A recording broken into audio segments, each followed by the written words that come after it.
매매하는 그 순간에 무엇을 봐야 될까요? 최적의 타이밍을 잡을 수는 없지만 최선의 선택이 되도록 확률을 높일 수는 있습니다. 바로 알아보도록 하죠. 먼저 매매하는 그 순간에 분봉 차트를 보시길 바랍니다. 이때 분봉은 5분봉으로 세팅해서 보시길 바랍니다. 방법은 차트에서 분을 클릭하고 숫자 5를 클릭하시면 되겠습니다. 만약에 5가 보이지 않는 창 경우에 빈칸에 5를 입력하시고 엔터키를 누르시면 되겠습니다. 5분봉을 보는 이유는 간단합니다. 매매가 과열되는 그 순간에는 집중력이 평균 5분 정도 유지되기 때문입니다. 그리고 다른 분봉은 신뢰성이 5분봉보다 떨어집니다. 1분봉 보는 사람들도 있는데 초초초초 단타를 하는 사람들이나 그렇게 하는 거고, 그렇게 하다간 쪽박찰 확률이 99%니까 절대로 따라하지 마시길 바랍니다. 웬만하면 5분봉 보시길 바랍니다. 매매하는 그 순간을 뜻합니다. 5분봉을 트셨으면 스토캐스틱 보조지표를 켜시길 바랍니다. 차트 환경 설정에 들어가셔서 보조지표 설정에 들어가시면 되겠습니다. 스토캐스틱은 일봉 차트에서도 종종 쓰이는 신뢰성이 높은 보조지표입니다. 스토캐스틱은 시장 가격이 상대적으로 어디에 위치하고 있는지를 알려준 지표로서 많은 주식 분석가들이 쓰는 대표 지표입니다. 이 스토캐스틱에서 지표값이 80 이상일 때를 매도 시점으로, 20 이하일 때를 매수 시점으로 인식하시면 되겠습니다. 그래서 5분봉을 틀어놨고 매매하실 때 80 이상인지 20 이하인지 여부부터 살펴서 충동적인 매매를 하지 않도록 해야 합니다. 잠깐 넘어갔는데 스토캐스틱 베스트가 있고 슬로우가 있습니다. 스토캐스틱은 베스트가 아니라 슬로우로 보셔야 됩니다. 베스트 아닙니다. 슬로우입니다. 또한 K선과 D선의 교차 시점을 매매에 이용하기도 합니다. K선이 D선을 상향 돌파할 때를 매수 시점으로 하시고 하향 돌파할 때를 매도 시점으로 인식하시면 되겠습니다.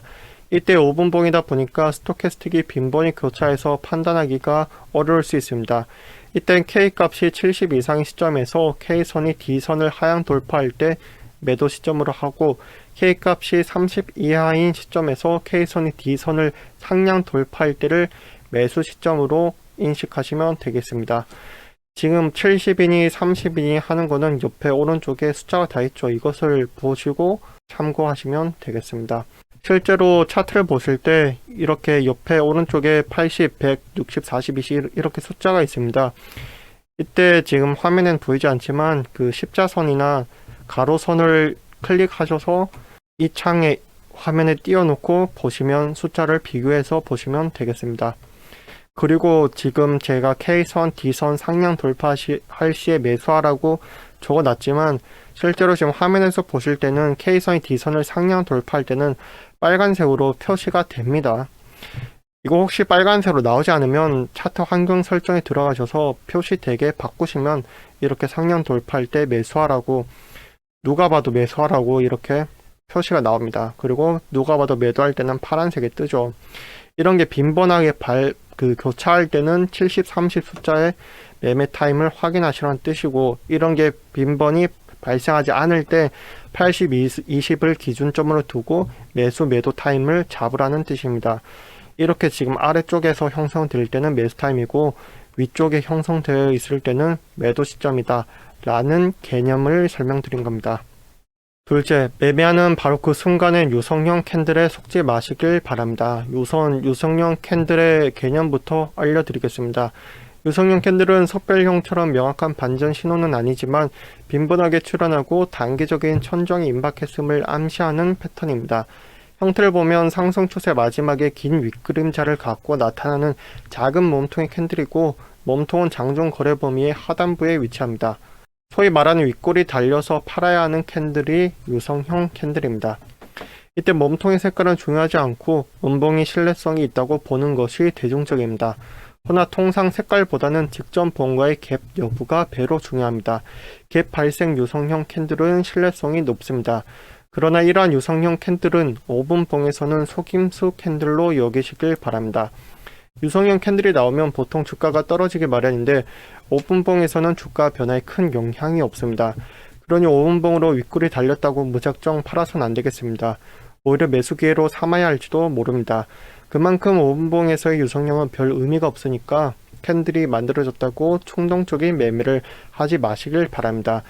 부가 설명을 드리자면 지금 화면에 보신 네모박스 안에 유성형 캔들이 지금 숨어 있습니다. 이것을 확대해서 그 화면에 띄워드린 게 유성형 캔들이고, 이 위성형 캔들이라 하면 윗꼬리가 달린 음봉형 캔들이 신뢰성이 높고 양봉도 유성형 캔들이 만들어줄 수 있지만 대중적으로는 음봉형이 신뢰성이 높다는 겁니다.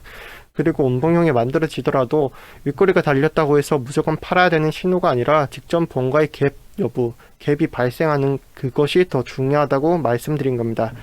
그리고 지금 화면에서 보시면은 유성형 캔들이 만들어지고 하락형이 보이는데 실제로 이렇게 지금 하락하는 것처럼 보이지만 지금 5분봉 차트를 틀어놓은 겁니다. 5분봉, 1봉이 아니고 5분봉입니다.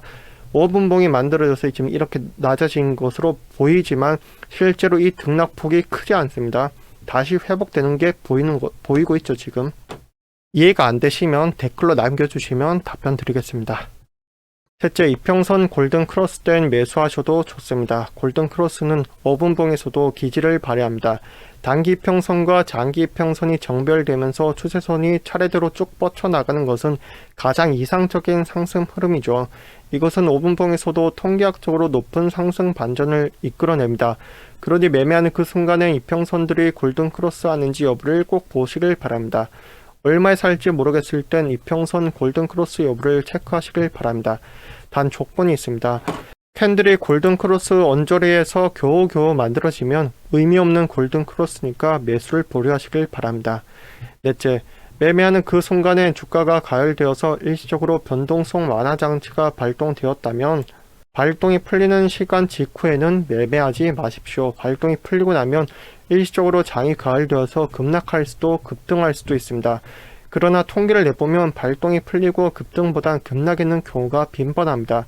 그래서 발동 직후에 웬만하면 매수하지 마시고 장이 높은 확률로 거품이 빠질 거니까 그때 매수하시길 바랍니다. 그럼 짧은 시간에 초 수익 매매를 할 수가 있습니다.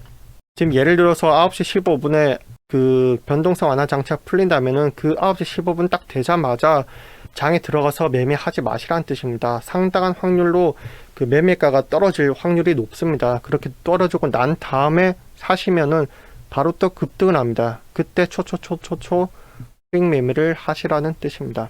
다섯째, 매매하는 그 순간에 뉴스를 보시길 바랍니다. 주가가 5% 이상 오르는데 뉴스에 별다른 특이 소식이 없다면 얼른 사시길 바랍니다.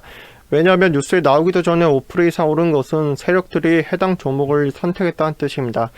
이후 개미들이 달려들면 뉴스 띄우고 자금이 확 빠지죠. 급등주들의 전형적인 패턴입니다. 여섯째, 매매하는 그 순간에 해당 종목의 테마를 꼭 확인하시길 바랍니다. 예를 들어서 카카오가 급등을 했다고 칩시다. 이때 네이버도 오르고 있는지 꼭 보셔야 됩니다. 네이버도 오르고 카카오도 오르면 이 업황에 자금이 들어오고 있는 겁니다. 이런 경우 주가 상승 기대해 볼 수 있으나 유의한 상승은 기대하기 힘듭니다. 현재 화면에 들어오고 있는 이 종목들은 웹툰 관련 테마들을 모아놓은 겁니다. 반면 네이버는 오르지 않고 카카오가 올랐다면 다스제에서 말씀드린 뉴스를 확인하시길 바랍니다. 아직 별다른 뉴스가 나오지 않고 있는데 주가가 올랐다? 그것은 추가 상승을 뜻하니까요. 반대는 말씀 안 드려도 어떤 상황일지 유추가 되시죠. 일곱째, 매매하는 그 순간에 주식 현재가 화면도 확인하시길 바랍니다. 현재가 화면에선 호가마다 대기 물량을 확인할 수 있습니다. 그래서 내가 원하는 가격을 사려면 호가 대기 물량을 확인하시고 적은 쪽을 선택하는 것이 오히려 이로운 경우가 많습니다. 주가가 10만원인데 대기 물량이 많다면 체결이 안 되겠죠. 그 경우 차라리 오차를 감안하고 대기 물량이 적은 곳에 매매를 걸어 두셔야지만 차익을 실현시킬 수 있습니다. 그것이 더욱 안전합니다. 여덟째, 매매하는 그 순간에 캔들이 이평선 어디에서 위치하고 있는지 보시길 바랍니다. 5분봉을 틀어놓고 캔들이 이평선 아래에서 놀고 있다면 좀 더 지켜보시고 위에서 놀고 있다면 재빨리 매수하시길 바랍니다. 이렇게 말한다고 또 8번 내용만 꽂혀서 8번만 보면 제가 참 안타까워하는 부류입니다. 숟가락으로 다 퍼다줘야 하는 부류죠. 캔들이 어디에 위치하고 있는지 본 다음에 앞서 말씀드린 7가지 경우를 다 합쳤을 때 최소 3개 이상 맞아떨어지면 그때가 적정 매매 타임입니다. 이러한 원칙을 지키고 매매에 임하시길 바랍니다. 그리고 또 중요한 것이 있습니다. 연간 수천만 원에서 수억 이상의 수익을 만들려면 투자 원칙이 있습니다. 누구나 따라할 수 있고 누구나 실현 가능한 원칙들입니다. 국내 주식에 최적화 대해 말씀드린 영상을 만들어 두었으니까 주식 못한 사람들이 착각하는 것과 극복 방법 영상을 시청하시길 바랍니다. 이상입니다. 보고 나눌수록 정말로 더 큰 돈이 되어 돌아옵니다. 저는 늘 그것을 경험하고 있습니다. 모두 성투하시길 바라면서 추천, 댓글, 구독하시고 제파 터지시길 바랍니다. 감사합니다. 이거 꼭 시청하시길 바랍니다.